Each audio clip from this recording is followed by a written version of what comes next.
Hi everyone, my name is Jen and this is Beast House of Plants, where toppings, houseplant, and home design. Welcome to LECA Week on my channel. I've posted quite a few videos in the past 6 months about LECA and about passive hydroponics, and the question I still get the most often is, what's that brown thing? What's LECA? How do I grow my plants in it? So I decided that I'm going to do a comprehensive series that is aiming to answer all of the questions you need to know about growing your houseplants in passive hydroponics or LECA. If you are already growing a lot of your houseplants in LECA and you also get a lot of these questions, go ahead, send them the link to this video. I got you. I'll do all the explaining for you.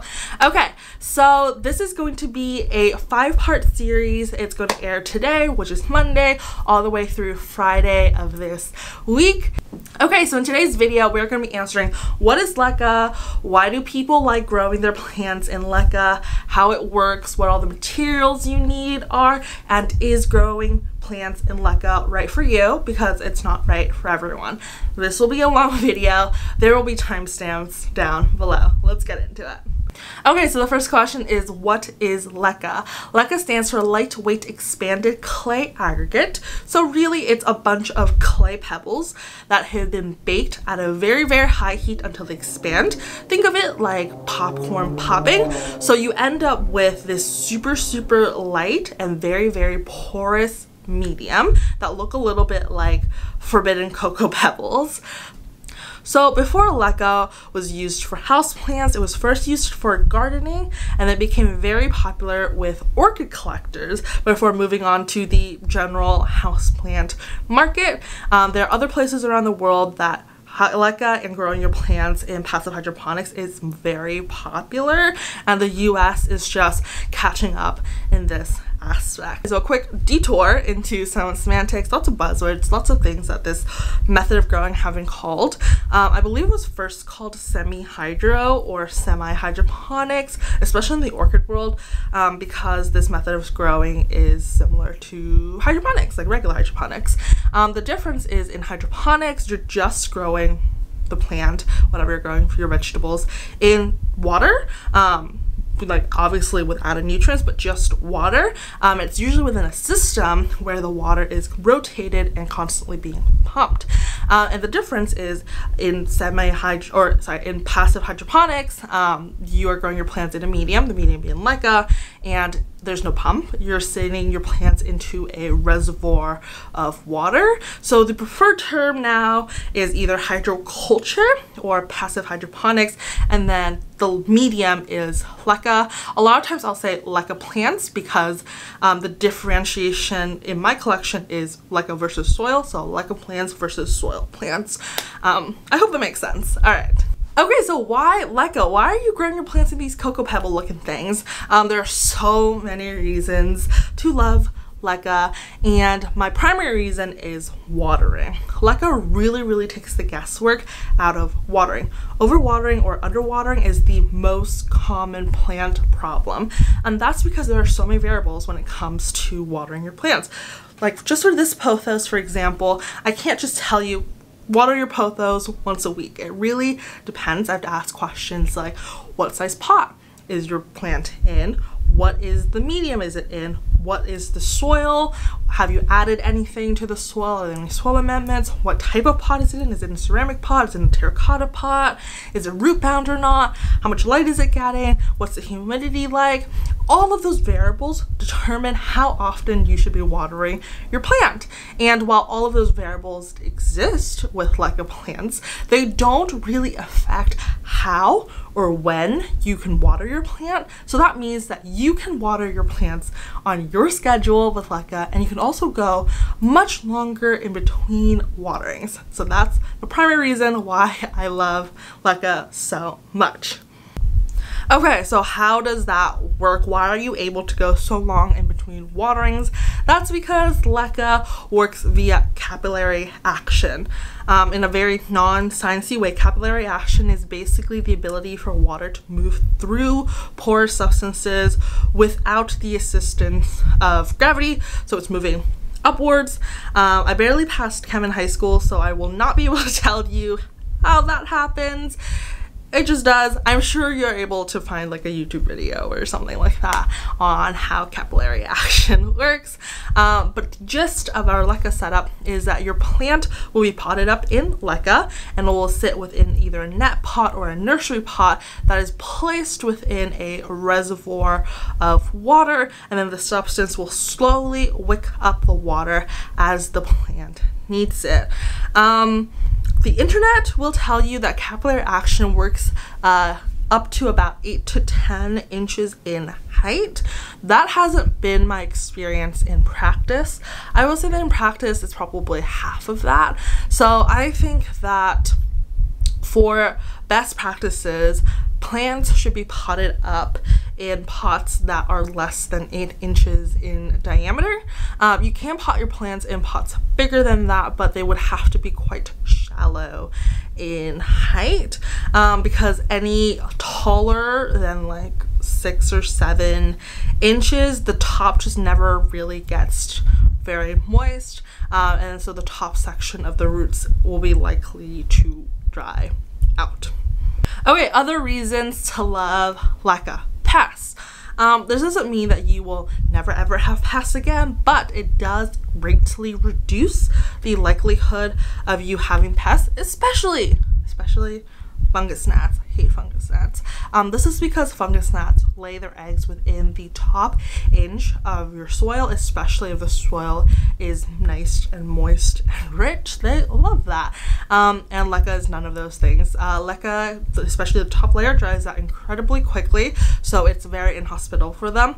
LECA is also an inert and inorganic material, which means that there's nothing to live in and nothing to feed off of.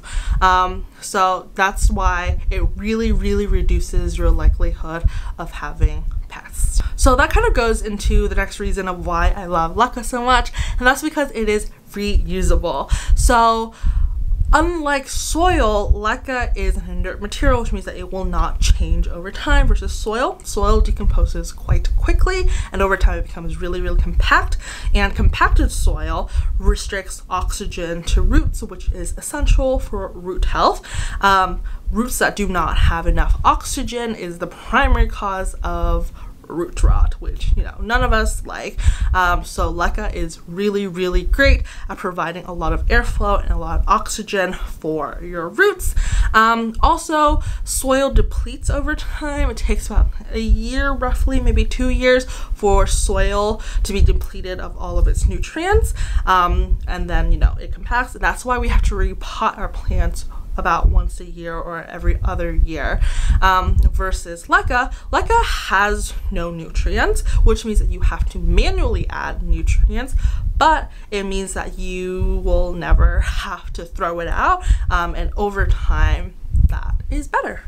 My last pro, so my last bullet on the pros list is that LECA is less plant maintenance. So there obviously is still maintenance, but the majority of the maintenance only happens once a month on flush days. So we will be talking more about flush days in Thursday's video, but basically you only really need to maintain your plants once a month. Otherwise, every other week, you're just going around and topping off the reservoir with water. So on a week-to-week basis, it is definitely less work than soil plants in my experience. Okay, so I've definitely been yammering on about why LECA is so great, but there are cons as well, obviously. So the first con is that it can be expensive. So the startup cost of LECA is quite expensive. You do need quite a few things. I spent about $150 just to buy all of the basic necessities to grow my plants in LECA. This does not include the cost of like pretty decorative pots, which, you know, can be kind of expensive depending on the pot and where you buy them. But those costs are just startup costs. I feel like over time it's actually not bad at all. So I'm still on my first bag of LECA. I've been growing my plants in LECA for 6 months. About half-ish of my collection is in LECA, and I've only used about half a bag. And those nutrients will last you years. Like years, you use so little because you're diluting it every time and you're only re-upping the nutrients once a month. So those bottles will literally last you like years and years. So it's really, really expensive in the beginning, but I feel like once you average it out to the amount of time that you're gonna have your plants, it's really not that bad, especially considering that you're not going to be throwing out the medium every year like you would be with soil. So I feel like it's not that bad. It does sting in the beginning, but over time I think it's the same about. So yeah. Okay, so the second con on the list is there's a learning curve. There's a learning curve just because it's a new medium and it's not the same as growing your plants in soil. I don't think it's hard by any means, it's just different. Depends on the component. It can also be a little bit less forgiving. So for watering, it's very, very forgiving, but for other components like pH or the nutrients that you're giving your plant, there is less of a margin of error than you would have to do with soil plants. To explain this kind of like practically what that means, so first, so you obviously want your plants to dry out to a degree in between waterings, right? But how much that plant dries out is different for an aroid versus like a calathea. And when you are growing your plants in soil, that means that you can mix up different soil mixtures. With a monstera, you can add in like a bunch of orchid bark and a bunch of pumice to make it very, very chunky, which you wouldn't do with like a calathea. You might want to add just a little bit of like perlite or whatever, and those are things that you can tailor mix for plants in soil versus just LECA the medium, which across the board will have the same drying time, right? Also, your plants in soil come, you know, with some like a little bit of nutrient already, which means that although it is still important for you to fertilize during the growing season, you can kind of get away with it, you know, if you decide to fertilize less often, or you don't really have to stress out about like, what is the nitrogen versus potassium level of my fertilizer. It's just a little bit more forgiving in that sense. So like, I definitely don't think like any of this is hard or difficult or hard to grasp. It's just that there are more details and you have to care a little bit more about all those details, especially at the beginning when you are trying to figure out what products you are going to use and bring and how those fit into your home environment. So yeah. Okay, so the last con, I feel like the last con is not that big of a deal, but it's worth mentioning, is you kind of have to consider what kind of plants you want to grow, especially whether or not if they are top heavy, because LECA is a very, very light medium. If your plants are super, super heavy or super tall, you know, it's not going to be able to hold the plant as well. I've kind of gotten around this. I've learned a new way to make moss bowls. I now make them the Craig Milren way, and then I attach the moss pole directly to the nursery pot instead of just placing it within the soil. And then I, if my plant is like really, really tall, I use a heavier pot. So I've definitely found ways to get around it, but you know, it is something to consider if you're planning on growing like really, really big and tall plants or whatever. So yeah. Okay, so let's move on to products and all the things you will need in order to grow your plants in LECA using passive hydroponics. So I'm going to make sure to link everything below with Amazon links, but if you have like a local hydroponics store near you, they'll also likely have all of the materials that you need as well. Okay, so let's start with LECA, obviously. So the current brand I'm using is Grow It. I got it off of Amazon. I've also used Hydroton in the past. Hydroton can be a little bit more expensive. I haven't noticed a huge difference or any difference really in terms of wicking abilities. I do think the Hydroton one just looks a little bit better because they're all spherical versus the Grow, which looks, you know, very irregular. What I like about both brands is that the sizes of the pieces are different, which means that it stacks a little bit better in a pot. That just means that there's more surfaces for the different clay balls to touch each other, which makes wicking easier versus if you buy a brand of LECA where all of the clay balls are the same size. It just stacks, you know, not as neatly, but it's kind of a small difference. I don't think it makes like a huge difference, but just something to consider. Okay, so the second thing you need is nursery pots or net pots. Technically, you can grow your plant in just like a closed container. I've grown some plants in like mason jars before. I don't recommend this because A, it makes it very hard to flush your plants and clean your plants, and B, if the container is clear like mason jars or glass vases, although they look really good, sometimes you can kind of have a little bit of like an algae problem. I've definitely have some plants that have developed some algae just from like a lot of light exposure. So definitely don't recommend it. I would definitely recommend you do nursery pot or net pot with water reservoir. You can get net pots that are made for, you know, growing your plants this way.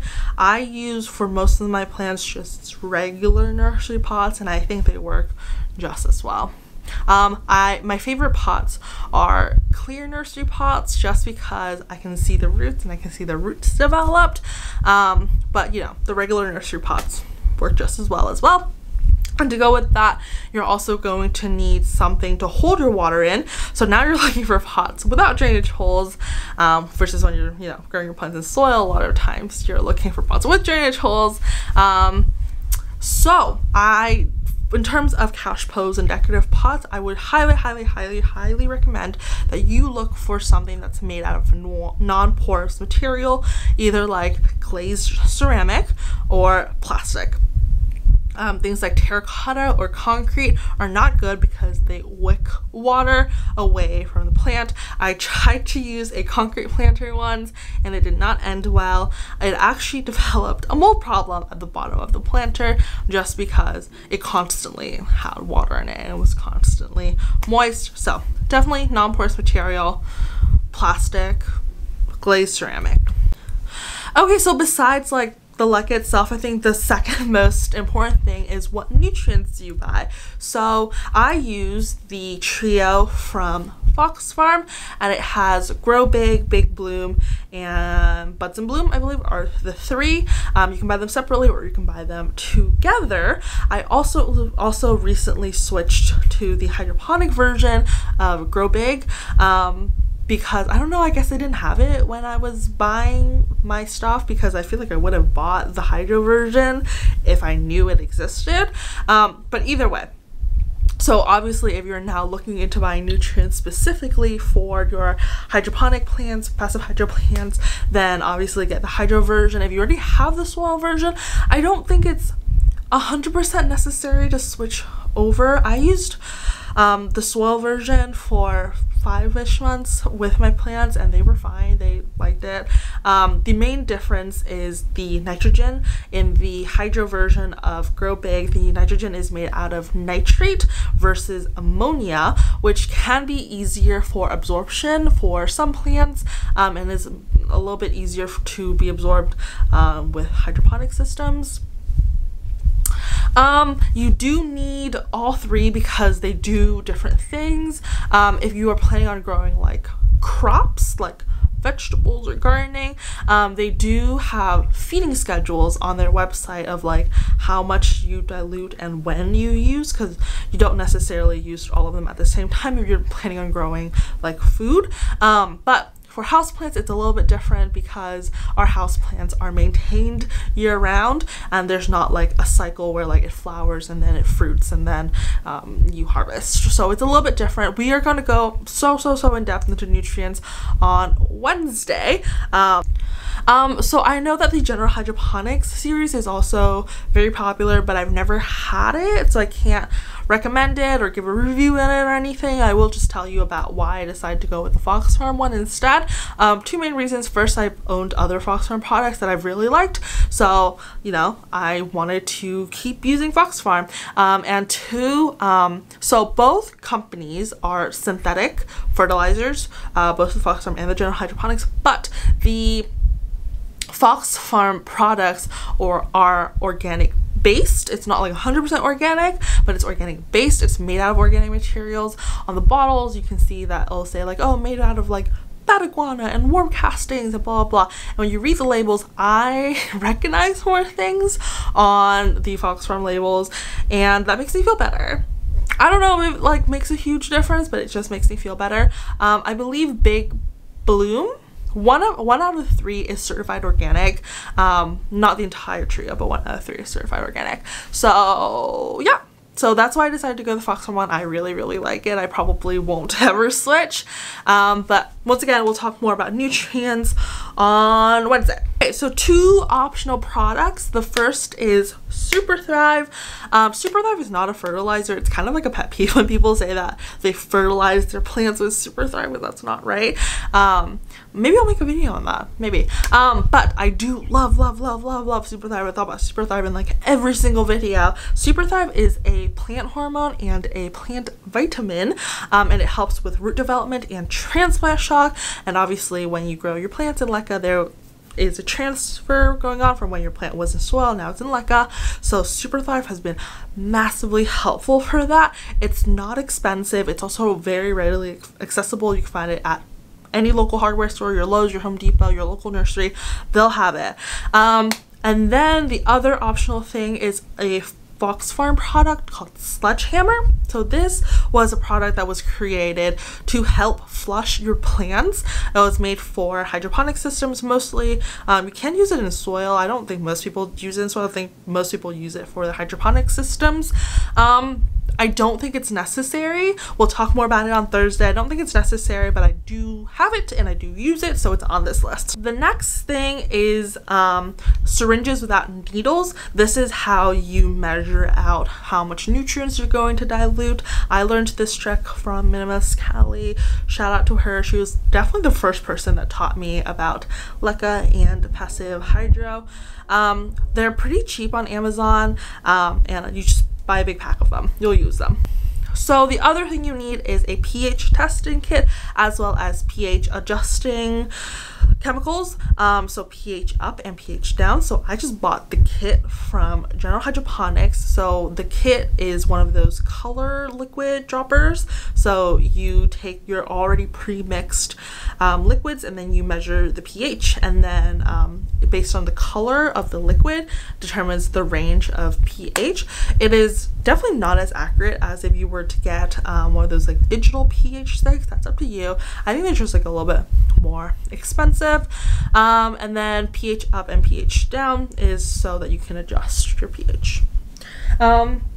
Last thing, so if you're just starting out with LECA, I would recommend that you buy filtered water and use filtered water with your LECA plants. I'm starting to experiment with this, and so far I'm not seeing like any negatives to switching to tap water from using filtered water, but you know, that's a really big variable, and so depending on where you live, that might not be an option, etc, etc. So if you're just starting out, just go ahead and buy filtered water and use filtered water until you're really comfortable with the process, so that that's not a variable that you need to worry about, and then later on you can experiment. Okay, so the very last question is LECA right for you? I definitely don't think it's right for everybody. It is right for me and I love it. And that's because my most common problem that I have with my houseplants is watering. It's a watering issue, most likely an overwatering issue because I'm a chronic overwater, but sometimes I overcorrect and then I become a massive underwater as well. So I think for most people, their most common problem is also watering. So that really solves that issue, you know? The thing about LECA is that because the care needs for your LECA plants is so different than the care for your soil plants, is that it's not worth the time if you have like 2 plants in LECA and like the rest of your collection in soil, because then it feels like a lot of work, a lot of extra work that you're doing just for those 2 plants. So I feel like in the beginning, when you're just testing out whether or not you even like the process of LECA, it might feel like just a lot of extra work, but you have to keep in mind that once you kind of reached a threshold where the majority of your plants are in LECA, it's no longer going to feel that way because you're just doing all of the maintenance once a month. From week to week, I feel like it's definitely a lot less maintenance. This is really, really good if you have I feel like LECA is really, really great if you travel a lot, because if you're traveling for long periods of time and you need someone to come plant sit for you, it's so much easier to tell them, oh, just go around and top up all the plants to 1/3 of the containers. That's so much easier than like, okay, so my calatheas need to stay kind of moist, and so you should probably water them twice a week, versus this aeroid, like don't water that like until it's like bone dry. You know, like that's so difficult, especially for people that aren't into plants. So if you travel a lot, oh my god, I think you should really, really try out LECA. I feel like a lot of people just like growing their plants in soil. There's nothing wrong with growing your plants in soil. Soil is great. I have a lot of plants in soil still. And if you really enjoy like the repotting process and all of that, then yeah, like keep your plants in soil, and LECA is probably not going to be right for you.